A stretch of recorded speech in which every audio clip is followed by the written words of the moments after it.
Welcome to this quick explainer. Today, we're diving into a framework called Trusty Digital. It's an engineered infrastructure built specifically for real-world assets, and we've got about 5 minutes to completely deconstruct how this actually solves the structural failures we're seeing in digital asset markets right now. So let's just jump right in.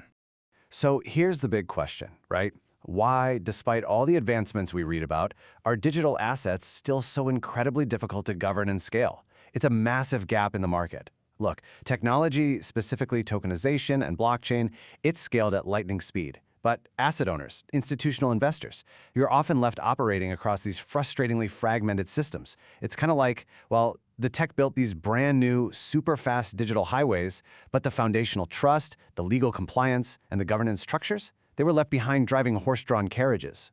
And there's a huge contrast between that old, fragmented way of doing things and a truly unified approach. Traditionally, you've got legal ownership, technology, and business ops sitting in completely separate layers. It's like having a giant puzzle where the pieces just don't naturally fit together.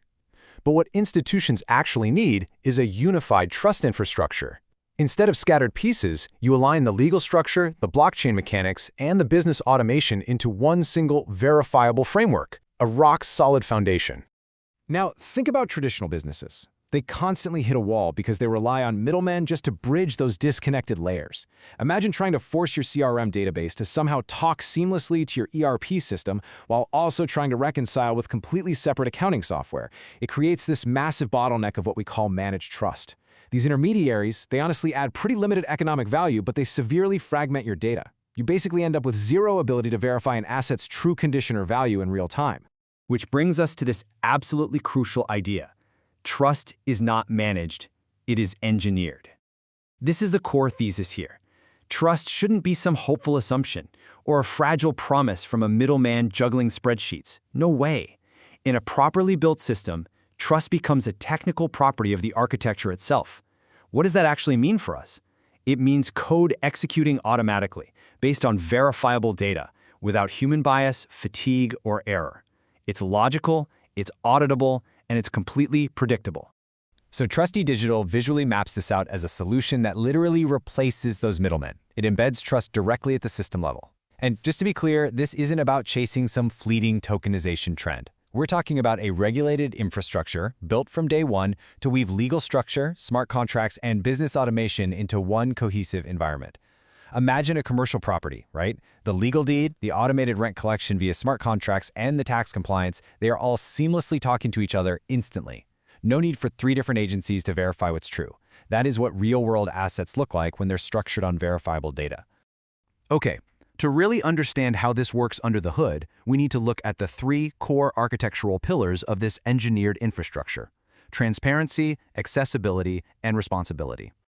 Let's quickly break down how these pillars directly benefit institutional investors, giving you that secure framework without relying on assumed promises. First up, transparency. This isn't just a corporate buzzword here. It's actually enforced by the architecture itself. Every contract, every transaction, it's legally grounded and structurally verifiable by all permitted parties instantly. Second is accessibility. This is all about tearing down those structural barriers that keep market segments in silos. It allows for smooth participation across different jurisdictions, so you aren't reinventing the wheel every single time. And third, responsibility. Assets are governed strictly through predefined rules and compliance controls. It gives investors rock-solid, predictable information, allowing asset owners to operate in a completely secure, compliant framework. Now, it is super important to distinguish something right here. This is not some speculative token issuance platform at all. The technology is deployed to support rigorous governance, not to fuel market speculation. Think of it as a unified operating layer, kind of like the connective tissue between asset owners, investors, and the underlying tech.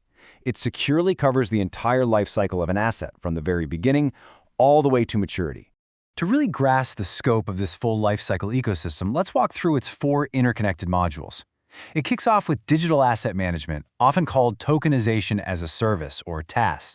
That handles the heavy lifting of legal structuring and the actual digital rights issuance. Then you've got the infrastructure and tech modules. That's where your smart contracts, your critical AML and KYC compliance checks, and the core accounting logic all live. Third is the CRM and investor relations system. This pulls onboarding, secure document management, and automated reporting into one streamlined digital space. And finally, the partner ecosystem. This seamlessly plugs legal advisors, custody partners, and auditors right into the cohesive structure, so literally everyone is operating from the exact same single source of truth. Now, all this architecture sounds great in theory, right? But the reality is, this infrastructure is already proving itself at scale. We're talking about complex, massive, real-world projects that generate actual recurring revenue. It completely validates the commercial viability of the whole framework. Just look at these three massive, totally non-speculative sectors where this is actively running. First, the tokenization of UK real estate market data. By using a structured, verifiable digital infrastructure, it brings absolute transparency and instant auditing to one of Europe's largest, and let's face it, historically most opaque property markets. Second, the decentralization of ownership models for solar energy. This specific architecture allows for fractional ownership and automated, verifiable dividend distribution from energy yields. It perfectly aligns the green transition with institutional capital. And third, the high-capital aerospace industry. Here, distributed ledger tech is actively managing highly sensitive IP, tracking complex R&D cycles, and securing engineering docs across massive global supply chains. Real stuff, real scale. So as you evaluate how capital operates and how assets are governed in this digital age, it leaves us with one really provocative question. Think about it. Is your underlying system built on assumed promises from a bunch of disjointed intermediaries, or is it built on engineered trust?